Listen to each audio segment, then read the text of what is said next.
I wanted to begin to talk a little bit about Cheikh Anta Diop, because it's a thing that we have in common. Cheikh worked in made a portrait that you can see probably in the back somewhere.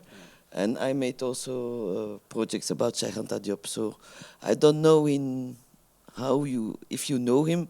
So I prepared a little text so then we can get over that. So Cheikh Anta Diop is born in Senegal in 1926. He wanted to situate or position or imagine an Africa without the constructed framework of the West, but that by a scientific way, not like Senghor, who was a poet. So he wanted really to be it in a scientific way, and he used every linguistic, anthropology, everything to prove his thing. For Diop, in fact, Africa is the mother of the humanity. And Diop's theory is that the ancient Egyptians were black Africans, in fact. By consequence, like the Western civilization, which is claiming to come from the ancient Greece, which was also influenced by Egypt, would owe an enormous debt to a black civilization. And what that idea was really opposed by the West, because they thought they were coming from the Greek and not from Africa, or for Diop, this black Egyptian civilization was not only originated most in the human, social, and intellectual development, but it was also completely different of the Eurasian societies. And then we go back to the spiritual and the matriarchal and the humanistic character, which is completely different than what the West is thinking. Diop went to study, after he studied in Senegal, to Paris, and he was very politically active in the Rassemblement Démocratique Africain. Maybe that's also very far of this country. I don't know in how, what you know or not know, so it's a bit difficult to position this thing, but yeah. We know little. So if you know Senghor and Césaire, they were poets, but he was not. He was really a scientific guy. So and he was he wanted that Africa was taking arms, not in words, but more in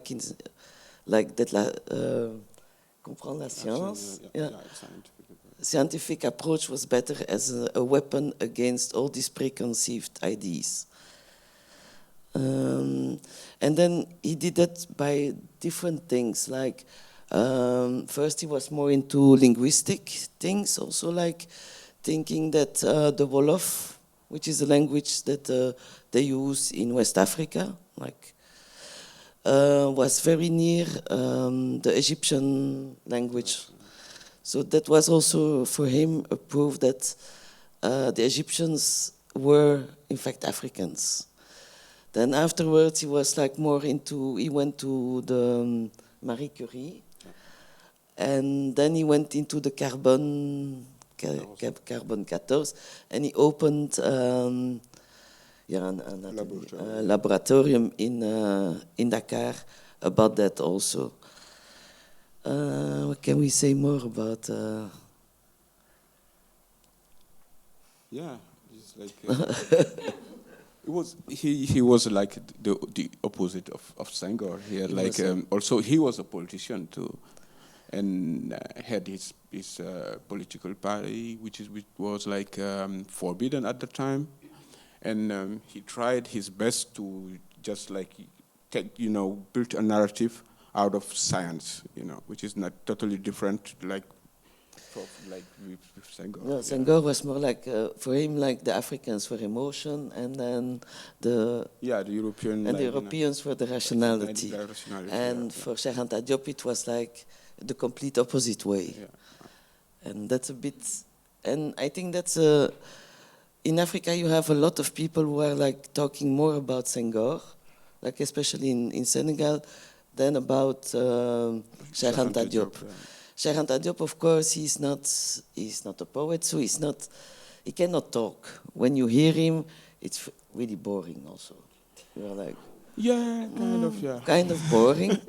And then Senghor had this more like this, like lyrical, like way of talking and poetic. And then he was also far much more in the France-Afrique, which is related to France always. Absolutely. And Cheikh Anta Diop wanted to just get rid of that, Yeah, and build something more African, like Pan-African way of like building new nations and so on, and which is not what Senghor wanted, and France also didn't want this narrative to be told, so they, and he had a very hard time like. Being a professor in and actually the university in Dakar hold his name, but at the time he cannot even teach in that university because he was like completely opposite of the politic at that time, the Senghor politics. Yeah. And then now, if the laboratorium is still existing, in fact, but it's a museum. It doesn't work anymore because they have no funding at all. Yeah. And it's very weird because I went to visit it like 15 years ago, and there is this guy which is like a scientific who is like specialized in nuclear physics, who just opens a museum. So it doesn't have money to do any research. And it's like a museum, you see like it's full of dust. Yeah. There is nothing anymore. But the university is still called Cheikh Anta Diop. So that's it's a paradox of like So the Cheikh Anta Diop story is a bit. They asked me like in Kunsthalle Bern because they had a program who was called Reinventing Africa, and they asked me to do a project about Cheikh Anta Diop. So we did the whole space with documentation, in fact, like movies, everything which I could find about Cheikh Anta, because in that time, 10 years ago, people were forgetting him a bit also. Now he's more known because of the Afro-Americans, but at that time, everybody knew his name but didn't know what it meant, in fact. And then afterwards, I was continuing on that idea of Cheikh Anta Diop and how we, like, how to make a critique about this framework that's like the non-Western people are like seen, and try to evade this framework also, and to analyze the framework that the West is doing on other societies. Absolutely. And we have completely other work, because you are a painter and I'm in installation, but we have a similarity, I think, in creating distance in our work. Absolutely. And as a painter coming from Senegal, it's far much more expressive, the paintings that they make there. So let's talk a bit about your paintings and the distance that you create and why. I think that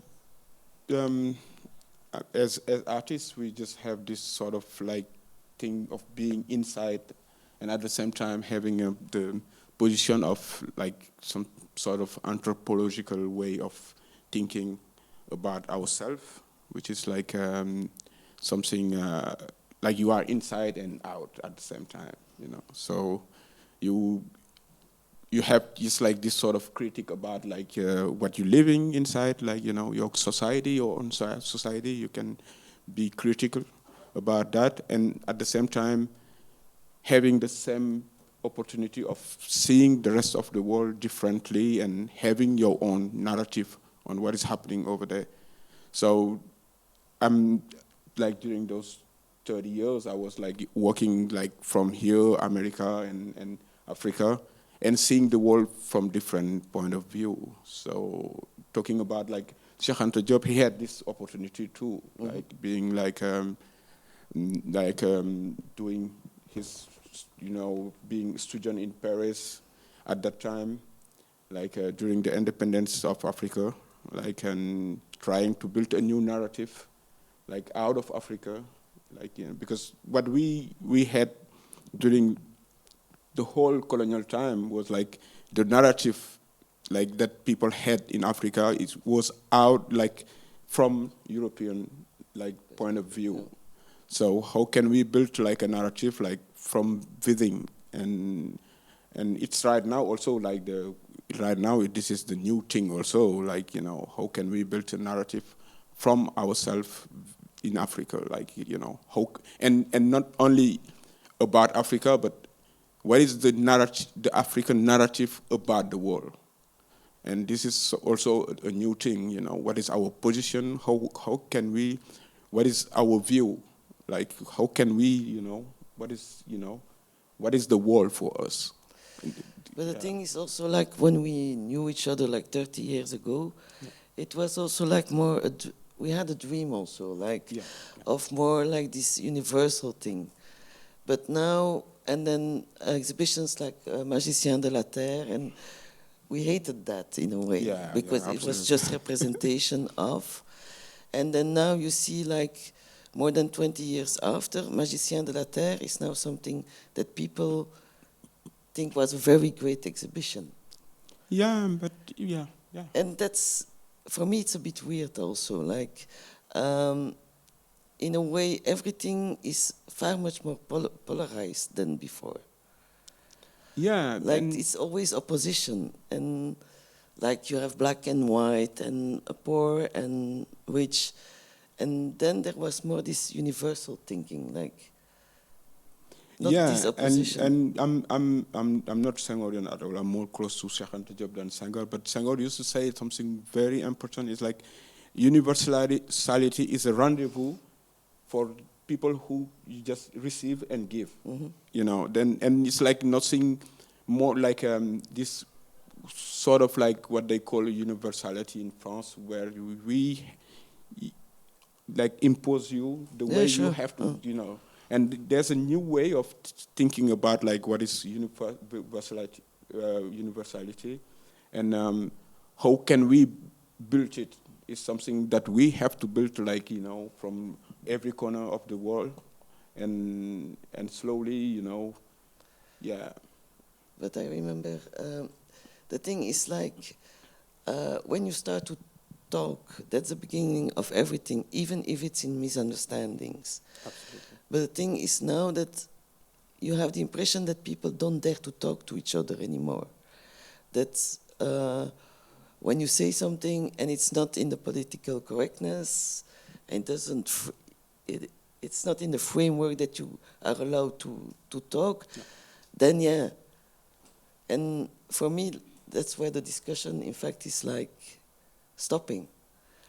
Because then everybody starts to be in his own corner and you cannot say anything to each other. Yeah. And I think that this is exactly what we just like being artists, is allowing ourselves to talk whatever, we just don't grab the weapons and fight each other. So we have to resist this sort of way of thinking right now and trying to build bridges and talk to each other, and I think that what we're facing politically right now is some sort of reaction, because the world is changing so fast. People are traveling from everywhere in in the world. So we have to, and there's a reaction, but because there is a reaction, and yeah. There is, in a way, for me, no discussion anymore. Because if you don't have the misunderstanding, there is no discussion. You're just talking in between yourself. That's what I mean. Absolutely. This is the other thing of convincing yourself that you you are true. You know that you know what is happening, and without discussion. But whatever even if we make wars, we'll end up having this discussion. So let's start like with discussion.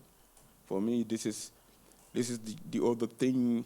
We saw it like when the war started between Russia and Ukraine. You know, the first thing were like, you know, the artists don't have to show here, then they don't have to go there, and so on.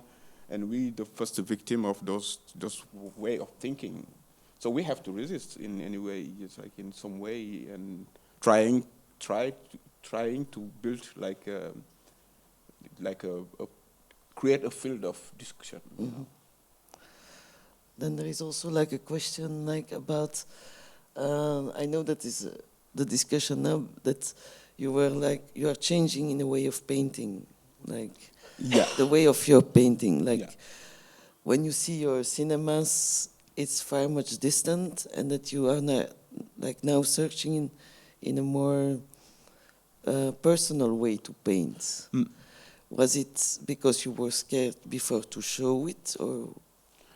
No, I think that there's a first, like, if we talk only about about painting, the thing is, for me, what was important at first is the archive thing. You know, how to. I was like those 10 years. My work was about like to repertoriate like the movie theaters that existed in Africa during the 50 years, like from the independence and now. And it was, I conceive it as a public command, which is fictive, a fictive public command, you know. Something that the state had to do and didn't do. So for me, artist is not only like having inspiration and so on, like, you know, it's also about of collecting information, like dealing with archives, like documents. A memory. Yeah, like a memory, something like that. And the second part is talking about what is in the movies, you know, which is the subjective part of my work. And this is what I'm like, you know, working on right now. Yeah. And those two, and it's not like antagonistic. It's like it's just the last suite, like how to say it, like the follow-up. The follow-up, like of what I was doing, like during those 10 years. Yeah. And at the same time, the other thing that I try to define, like this debate about, like, you know, what is African art and who is African, you know, just those things. Like, for me, this is in a way of creating a language which is, like, you know, understandable everywhere. We have to like, you know, just like go out of our comfort zone and trying to just, you know, experiment new things and make it, you know, open to everybody, you know, yeah. What we see also is like that you make a lot of installations. Your installations are paintings as well, or how do you see it? For me, like there's this thing like from Alain Badiou, which is for more like really important. When it's about painting or installation, it's like what in the materiality go to the spirit. For me, how to explain it? Like every materiality has, you know, some sort of something immaterial in it. So the more I go through installation, the more I go like to like something more, like it's physical, but it talks more about like something which is an apparatus of an idea, like some sort of trap of an idea. Yeah. It's weird because when I see the installation in the Biennale, I read it as a painting. Yeah, Even there's always something like, you know, about painting in my installations. Yeah. There's always like something about painting in my installation in a way. The materiality of painting is something that is really important for me, like, you know. And like painting, like I see that with my boss, who is also a painter. Yeah. It's always like this thing, it's a bit a macho thing also, like painting, that you want always to kill what was before you. Yeah. Do you have that as well, or Like in a way of killing the killing history or killing the other painters? Like No, like I think that Godard, as Godard put it once, it's like those who paint are those who erase. You become a painter when you start erasing. You how to say it, like effacer. Like un peintre, c'est quelqu'un qui sait effacer, and the writer is someone also who knows how to erase. So this act of showing and hiding at the same time, for me, is it's important for it's not like denying the history or something like that, but it's an act of an affirmation of something which is at the same time here and not there.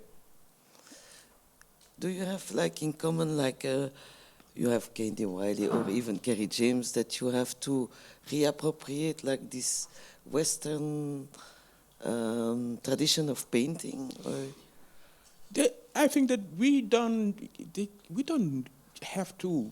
I think what is important about culture is a contamination. It's like there's no pure culture. A culture is like made of several things and influences coming from here and there. And for instance, talking about oil painting, in Ethiopia, like they have paintings that date from like before Jesus, and people thinking that being like a painter has to be related with like a Western like culture. Not really. In Africa, we used to paint from like long time ago. So what is new right now? Like we didn't know it. Right now we know. We know. Yeah. okay. I think it's better that we ask questions because we are not talkers, we are artists. So maybe it's better that we have a discussion with all of you because. Yeah. Shall we? Yeah.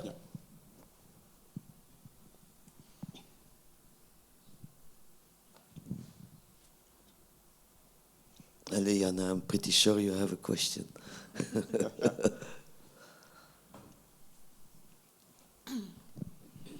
Okay. I have a question about the series of your cinema paintings. Because I just wonder from the form of architecture, it seems like these are cinemas which were built during the French colonial era. So I just wonder if you can, because what I can read into that is like the thinking it's something which was used one way, then maybe another way. So what is the history? Can you tell us a little bit more? And actually, I would be really interested into what's the situation of how, let's say, films are being consumed at this very moment in Senegal. Because I was teaching a film seminar and I had one Senegalese student who told me like, I wish someone knew Djibril Diop Mambete in Senegal, but most people don't. So I wonder what's the situation of what type of movies would be at this moment watched, and maybe what is the situation of those very cinema houses you were painting, because they look very abandoned in the paintings. Yeah. So I just wonder if you can comment a little bit around that. Yeah, I think that the as for everybody, like we had this sort of like hope when the like movies were created. It was like something as Samben Usman put it. It was like a way of like educating like the population, with, like in Africa, like most of the people that didn't go to school.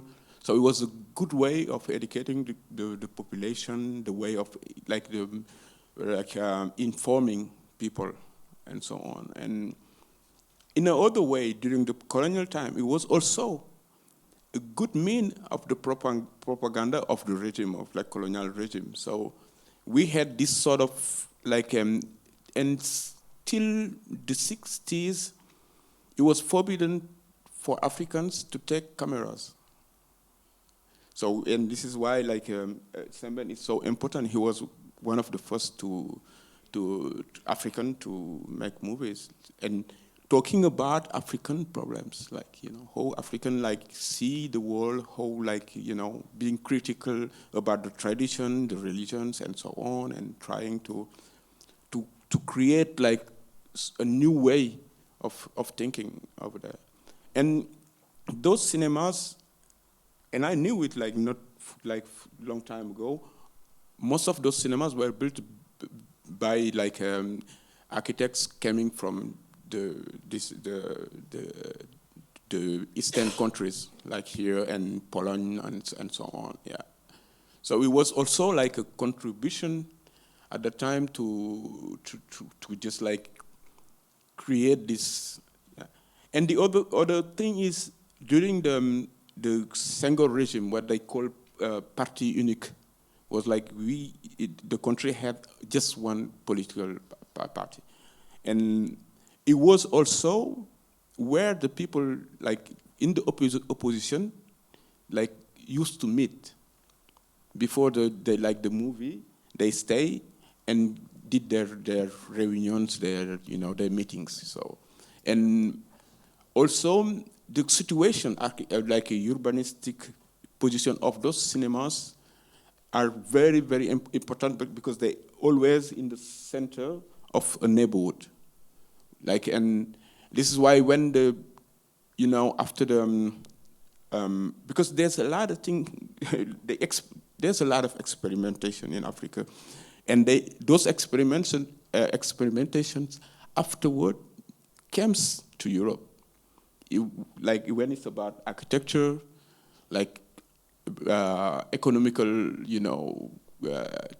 experimentation. Like for example, when we take what they call readjustments, like structural readjustments, it was like invented and experimented in Africa before it comes here, and all those things, like have a sort of incidence of how people practice art over there, and Mamadou will talk about like more like precisely than me, and there's what he called like the art of citizenship. It's not only making art on like with like the aim of making art, but it's like making art as a citizen, like taking some responsibilities, and this is exactly for me like the movie theaters are like the witness of this consciousness, this political consciousness, and like there's a lot of like narrative around like this object, like and it's a like memorial, tool and object for me. Yeah.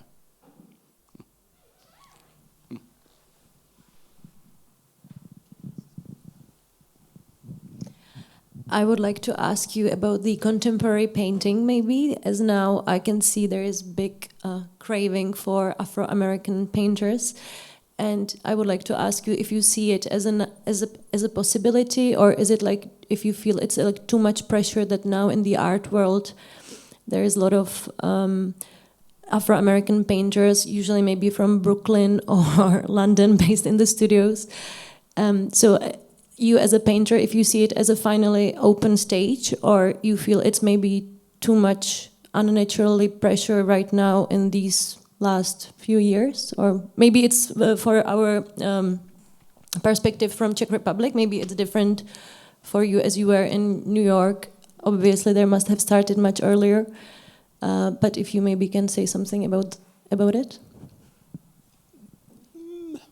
There's different things. Because I spent like 10 years living in New York, so I know like I have like good friends like very well known like in the. But there's a problem. There's two things. Like the first one is the problem of representation. Like the African Americans and the black artists were really not represented like in the art world. And there's another thing which is like also important to analyze, like the market, what they call the market. So they need new things, to be sold and so on, And I think from my point of view of from Africa, is we are more involved on, there's some projects like financial projects over there, but I think most of the things that are important in Africa are made in the sense of citizenship, like taking responsibility as an artist, how you relate to politics, not trying to grab the power, but trying to tell something about the society where you're living and so on. And for me, this is exactly what is really a little bit different between the Black Americans and artists from Africa. There's more citizenship, more responsibility about Vice versa, if it does work. Do I have to speak into this? Maybe vice versa, if this boom helps to the more intellectual niveau, that would come attract more other intellectuals and scientists back to Africa to build it the inside, as you were talking, from the inside and not from the Europe. Absolutely. And Mancha is a good example. Mancha and Mamadou, Mancha is an artist and he's also a teacher. So we have a lot of common friends from America, but it's still another reality, though.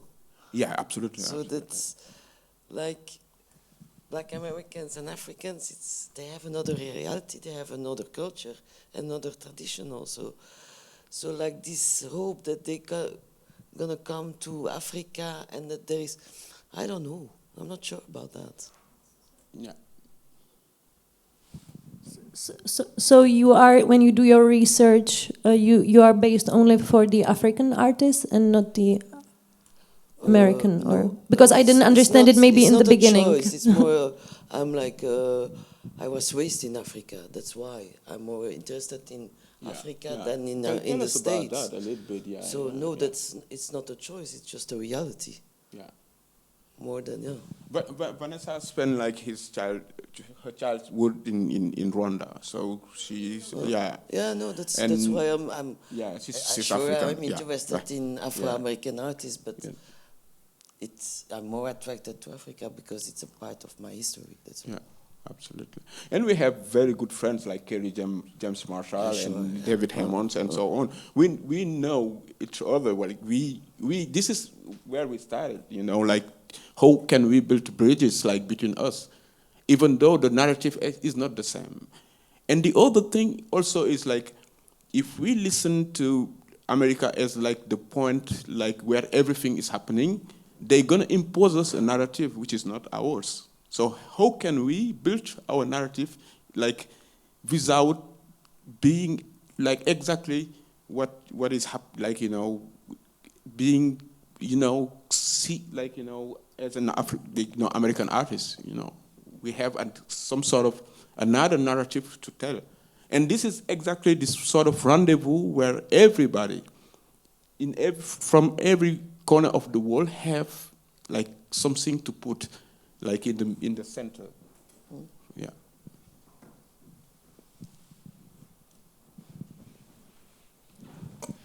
Just one question.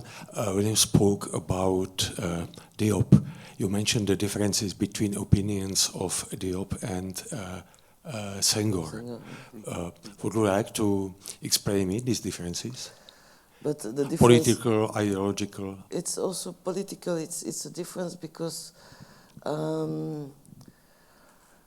Cheikh Anta is based on science and the other not. He's more in this ideal things of, he's a poet. So they have another approach. Maybe at the end they wanted the same, but the approach was completely different. And Senghor was far much into this relation between France and him, and the power that he got from that also. Cheikh Anta Diop didn't want that. So they are in an opposition. In political, they were complete opposite. maybe at the end, yeah, they wanted the same. But I'm not sure even of that. Yeah. Oh. And Senghor used to say like that colonization is a mal nécessaire. Yeah. What is it like? How to translate it in French, in English? Like yeah, yeah, some sort of necessary evil. Senghor used to defend that position, which is not like the case of like Cheikh Anta Diop, which like no, Africa could have another like history like without necessarily. and like Senghor was in a power position because he became the president, so he was playing along with France anyway. Yeah, absolutely. Like Cheikh Anta Diop never wanted that. Yeah, To absolutely. work Yeah. with. Yeah. Thank you.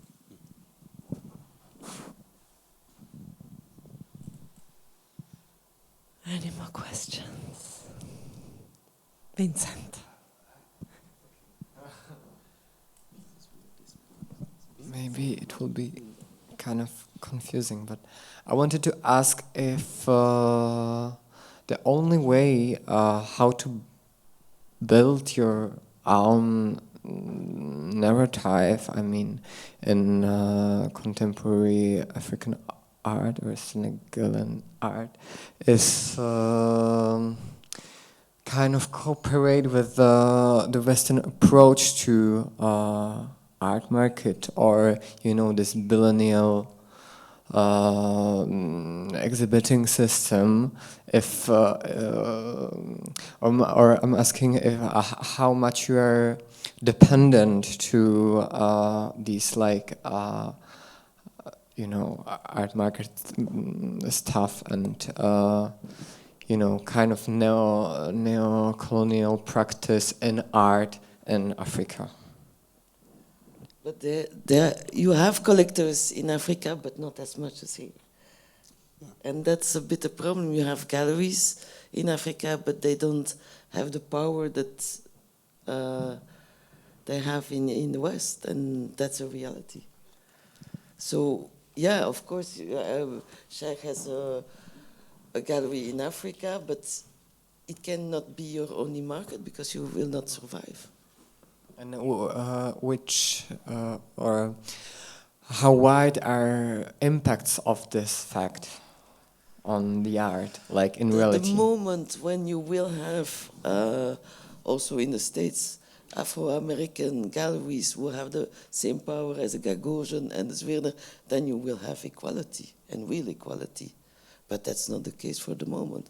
You have artists who are earning as much now, hopefully, as white artists, but you don't have galleries which are like by black people. I don't think so. No. With the same power as a Zwirner or a Gagosian or no. And then that is something that I think we all dream about, like that. Absolutely. In Africa you would have a market with like Africans who buy art and African galleries with African artists. Yeah. But it's not yet the case. Yeah, it's happening slowly. Slowly? Yeah, it's happening slowly. The thing is, like, when we talk about like art, also we're talking about a world, which is another world, which is not like the borders are not like the physical borders of countries, And the thing is, like, we're talking also about culture, which is like more open and knowledge and so on. So most of the artists, like, in that field, like, did they, art school in Europe or America, the biggest art school and so on. So, like, the thing is, like, more blurred. The lines are, the limits are more blurred. So nothing we have this ability of, like, you going to Africa and making like art out of what you find in Africa. So this is exactly what we, what is important right now. Like, just not staying in the borders, of like where, I was born here, I stay here, so like things are happening here and then, no. It's like we are in another world, which is the art world. So we have, like, everybody have something to tell, like, and like if we don't allow ourselves that, then we'll stuck, like where politicians want us to stay. So nothing gonna happen. So, and some people have other aims, like through art, like it's a financial thing, or like being like well known because I collect art and so on. But it's not. Yeah, it's more open than that. So yeah, and this is why what is important is like, we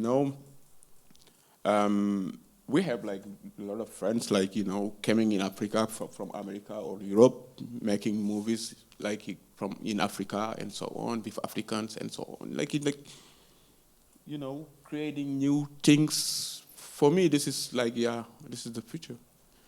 This is the future. Yeah.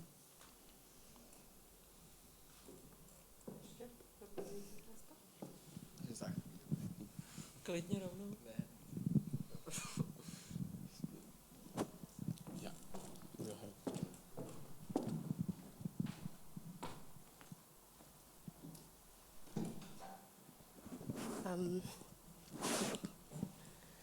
You spoke about dualities a couple of times. About you said something about expressing things inside and outside of yourself at the same time. And I wonder, for you, is this part of what you're trying to say, or is it part of the nature of the work itself? Does that make sense? Yeah, it makes sense. Yeah. I think that I will call like Sartre. It's like the thing is like the whole world is the mirror of my liberty, and it's exactly that. So like if I'm not I don't reach it right now, it doesn't mean that I'm this is what I'm trying to do. You do things and things do you. You see that this sort of dialectical way of doing. So things change you while you're doing it. Yeah. Thank you.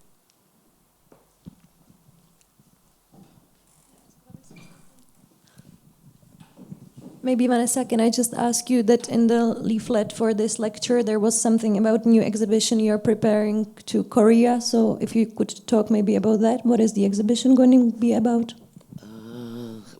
In fact, it's a traveling exhibition. We had a first venue already in Antwerp, and it's going to travel where we are invited, in fact. The base was like 5 friends, artists, and it was about this, it's called fairy tales, about these imaginary identities. And it's different for every one of us, but we didn't wanted to affirm things, just more like being, because identity is also something that you tell yourself, it's not always based on facts, it's just also like a story that you tell yourself and the others, because it's a construction. And the show is about that, but the thing is that it travels, and it takes every time new artists on this road. Depending on the space where we are. In Korea, it's going to be more artists, more of Korea. Cheikh is going to join us also. And it's like a show that we want to evolve like a bit organically. Like one show asks another show. You meet somebody and he invites you, and then it changes like that. That's what we are trying to do. So now we have like Korea, then Spain, and then we are trying to see where. Is it painting? It's like, no, you have installations, video, everybody is different also, and it has also to be very compact, so that we don't have a huge transport, but that we just can put it in a luggage and go. So that's the thing. Yeah, creating identities like.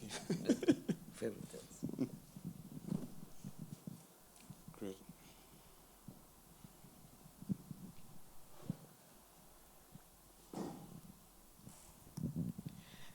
I would like to go to my cinematic question, but in more personal manner. I wondered, as I keep watching both the cinemas themselves, but as well as some scenes from the quite famous films, I just wonder what attracted you to both of those series. What's like the personal thing about it? Why have you chosen, or has it chosen you? That's the option too. Yeah, the other thing that I didn't mention here, I did like 2 or 3 like films about architecture in Africa, and one of them was shown like during the Berlinale, yeah. So the thing is, when I started like making art, it came from my first like experience like of my first meeting with architecture and movies, and it was like from my grandmom. She brought me like in a movie theater in Dakar at that time, and I was like so impressed like about like the architecture of the place and also like the movie. So I think that this thing like never left me. So and that makes me more like a lot sensitive about like movies and architecture. So how can I just like travel around those things and make art out of those things? Yeah.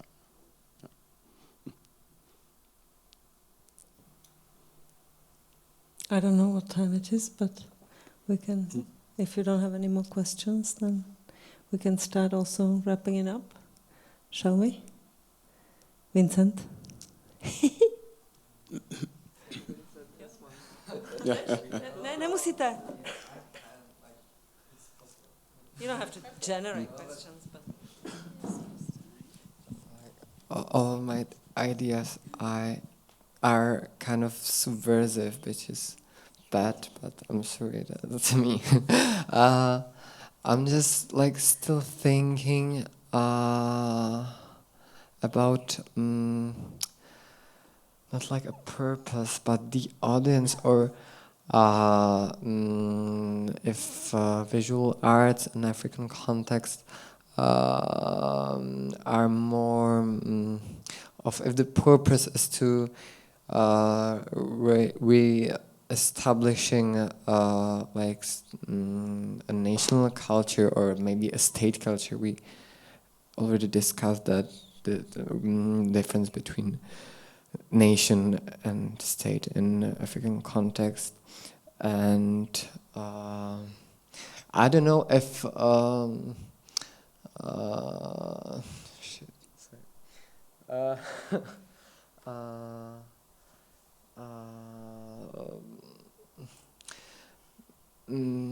if it's like acceptable to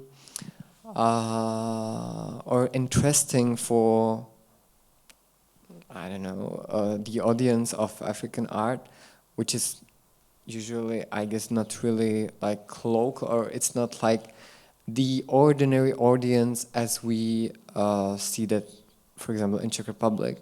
It's some like, very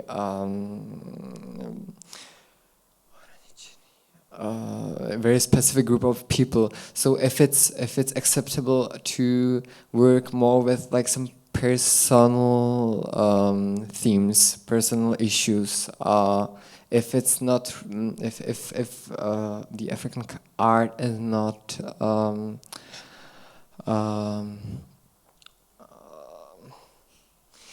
if no.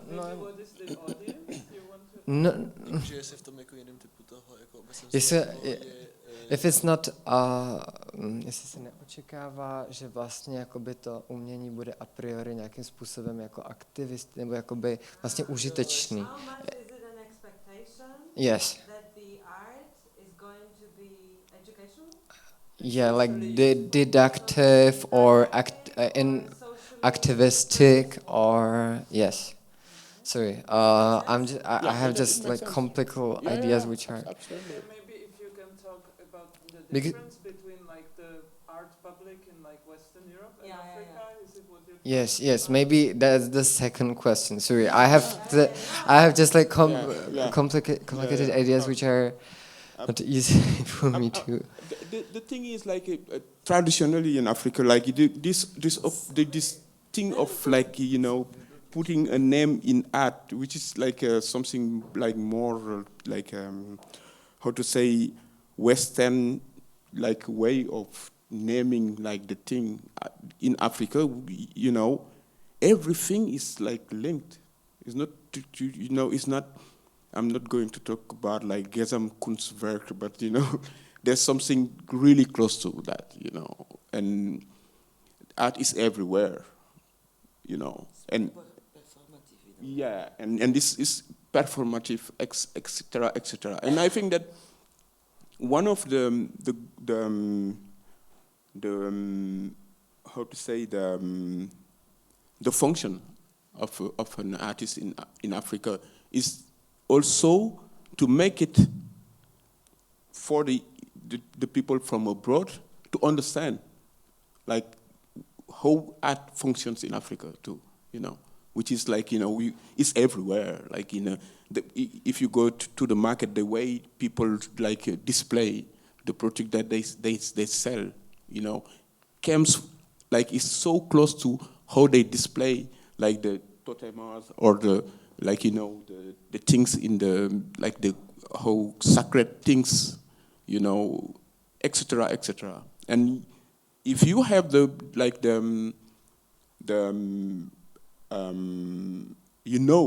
like what is hidden behind you even like when you see someone dancing, you know where he's from, and there's a lot of examples like that. And so, and for instance, if you take like the scene of like an African theater, is not like you and I. It's a circle, and it's like the work of Pascal Martin Taillou. Yeah, Pascal. Yeah. I don't know if you know the work of Pascal Martin Taillou. And that's more in the sense that you are saying that he involves the viewer more like it's more participation. It's like it's a discussion. I don't think you have a lot of exhibitions like in Dakar. I don't think so. Like they go to an exhibition, but they talk. Like everybody has something to say about it. Like here you go to exhibitions and it's in a silence, in a complete silence. Like the Biennale of Dakar, it's everybody has something to say about it. But that's not the intellectuals, but that's everybody. And like they talk. This and that's why it's a bit different. The viewer and the artist is, and that's also maybe more in Asia also when you see like some artists who go like and cook and all this, like Pascal Martin Taillou, for him everybody is an artist, especially his mother. Yeah. So it's Absolutely. And the thing like what they call the griots, like in Africa. And you take the word, in my language, like it's Gewel. Gewel is like the master of ceremony, the guy, and when we talk about architecture, it's also that, the guy that organizes the place, for art. So it's like to make it, happen. So everybody can express himself, which is like, when it's about like also sacred things, exorcism, and so on. But everybody can, if you have something to say, you can get in the center and tell it, express it in a way of dancing, talking, or like whatever. So this is also I think that it could be an African participation in what they call universal. And it's also about memory in a way, because there is not much writing. It's more like this orality where the griot, that they tell you your story, So it's not written, but you have this woman or this guy who knows the whole history of the family and starts to declaim it. So it's, and I think the artist has also this function more as a memory, more than we do probably here. That's why I think you're also saying, like, I want to keep all those movie theaters as a memory, which is, Absolutely. which is like a griot of the cinemas or something. Maybe we're a bit stuck in the fear of like misinterpretation of this, like what is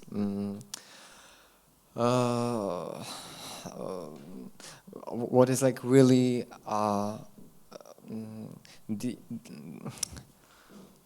like this, like OG African, how to say that? There's like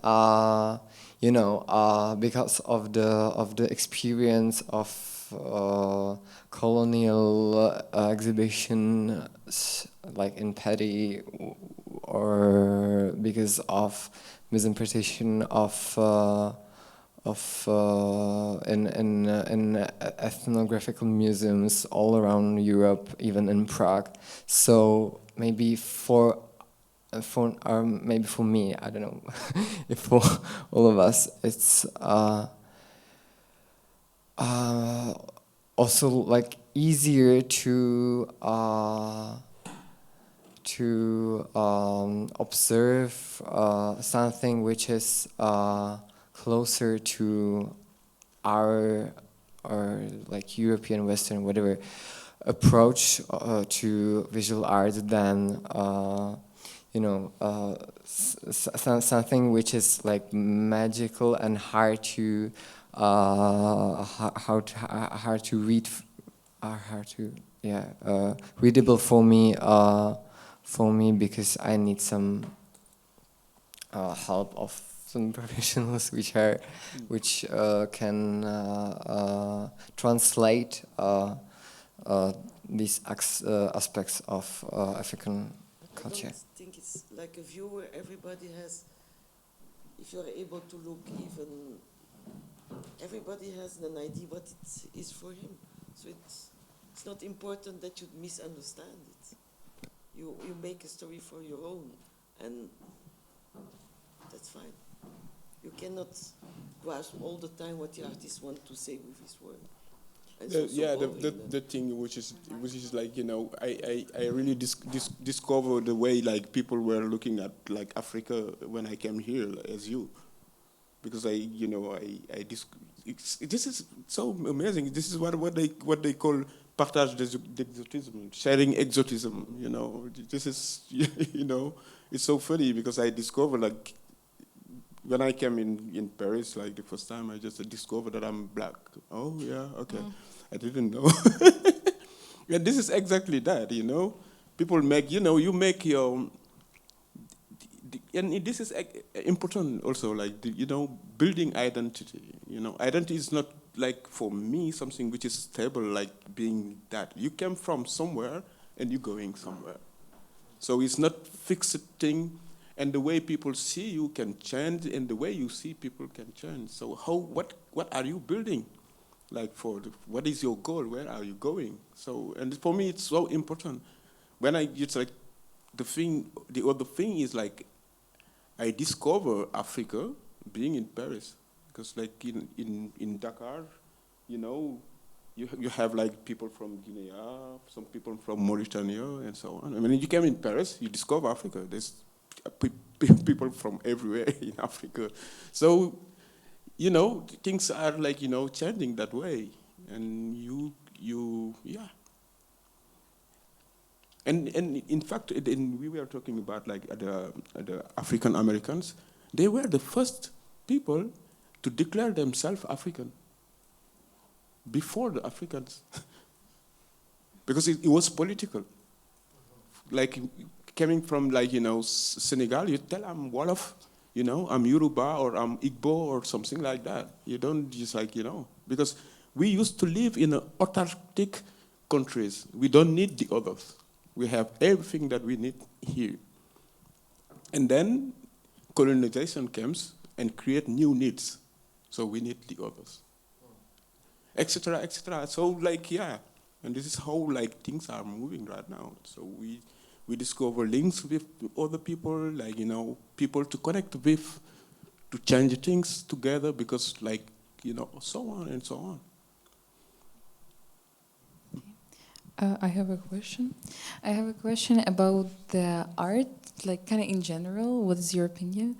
As an artist, do you feel like this kind of like impression or pressure that you have to perform and impress all the time? Or you think that you can just make art how you feel it and to be chosen, like, you know, chosen by audience and so on? And if so, like how is to be, like how to become this chosen one, like how to be this special one? Like you kind of, I don't know, feel like that you have to perform and like impress people all the time to catch their eyes on you, like this question. Oh no, this exactly, this is There is no recipe, I think. yeah, absolutely.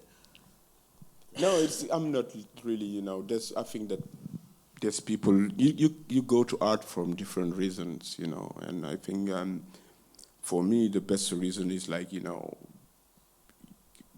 building like you know, something, you know, participating in something which is bigger than you. You know, it's not you, you know, it's, you know, you participate on something like, and different people have different, you know, way of, you know, thinking about what is art and so on. For me, for me, what makes me, and it opens my world. Like most of my friends came from all over the world, and we built a new language between us, like, you know, and yeah, taking positions on, like, you know, what is art, what is politics, what should be done, and so on, and not of being famous or like, you know, it's not, and it comes sometimes, you know, you become famous, like, you know, but it wasn't like what you were looking for, so.